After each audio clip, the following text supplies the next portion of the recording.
And one day, I had gone to dinner with a friend, with a sister of mine, and I left my husband at home with the children. He was at work and then he came home. And when I came home, he was already asleep, and my youngest needed me. So I went to sleep with my youngest. When I woke up in the morning, I was woken up by my daughter saying, "Daddy's not waking up."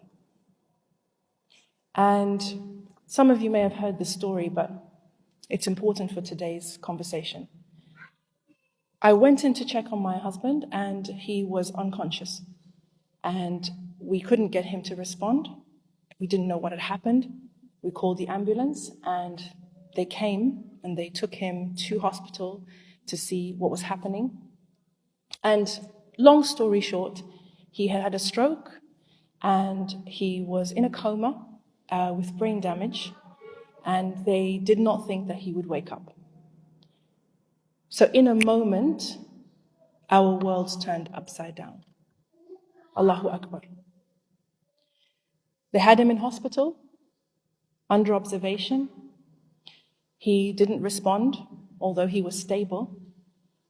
And as a family, we had to come to terms with what it would mean if he woke up and was damaged and would not be able to be the husband and the father and man that he had been. We had to come to terms with the possibility of him staying in a coma long term, because as you know, you never can tell. And we had to come to terms with the possibility of him never waking up. A couple came to see me at the hospital. In fact, no, a sister came to see me at the hospital. And she said, "How are you?" And I said, "Sis, to be honest, I don't know." She said, "I want to give you something." And what that sister gave me, I don't even remember that sister's face. But what she gave me, I don't know her name, and I don't remember her face. But what she gave me is a gift that I have given to thousands of people in that time, and I'm going to give that gift to you as well. And it's the gift of a true story about a couple whose child was terminally ill. And this child was about 6 years old, and she was in the hospital, and the doctors were saying she's not going to make it. So the parents would go every day to the hospital to check on their daughter. And the doctors would tell them more bad news. And every time they would give them the news, the husband would look at his wife and say, "Not yet." They would come back the next day, the doctors would give them more bad news. The husband would say to his wife, "Not yet." And this happened day in and day out until one day they came and they were told that their daughter was no more. And then the husband turned to his wife and said, "Now." And they both fell into sujood of shukr. The hospital staff were horrified. What is this? You've just lost your... What? Are they crazy? What are they doing? Why are they saying that? Why are they making sujood? What is happening? Subhanallah. And when they asked the question, the couple said, "We were blessed to be the mother and father of this beautiful little girl for 6 whole years. And in those years, we had the honor of parenting her, of loving her, of caring for her, the reward of looking after her when she became ill. We are grateful to Allah subhanahu wa ta'ala for what we had with her. And that is why we are in sujood of shukr." When I heard that story, my brothers and sisters, I decided that I would do exactly the same thing. No matter that I had had 15 years with my husband, I knew that I could never be ungrateful for that time that I had had with him and everything that came with it. So I decided, if laqadar Allah subhanahu wa ta'ala decided to take him home, I would be one of those who would be in sujood.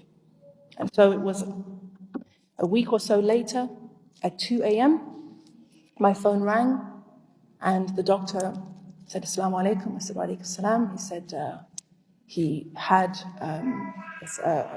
SubhanAllah, the details of it do not even register anymore. But they tried and nothing could be done, and he has returned to Allah. And I said, Jazakallah khairan. And I put the phone down and I made sujood. Everyone here who is married or has been married or would like to be married, this is my message to you from the dark side. Your time with your spouse is finite. It is not limitless. There are no guarantees. Your time with your spouse is literally sand falling through an hourglass. And so everybody who right now, if you have a spouse, no matter if you put your hand up and you said that you were annoyed or that you're annoyed or whatever, ask yourself, what if Allah took him tomorrow? What if Allah took her next week? Am I prepared for that? Have I lived in the knowledge that this person is on loan to me? I don't own this person. This person doesn't own me. They are on loan. They are amana. Allah subhanahu wa ta'ala has trusted me with this person, and Allah subhanahu wa ta'ala will take back what belongs to him. So few of us live with the reality that our loved ones are on loan to us. We take them for granted. We get annoyed. We get put off. We put everything else ahead of them because we think they'll always be there. So my message to you from the dark side, the first message is, don't do that. Don't take your spouse for granted, because wallahi, they are on loan.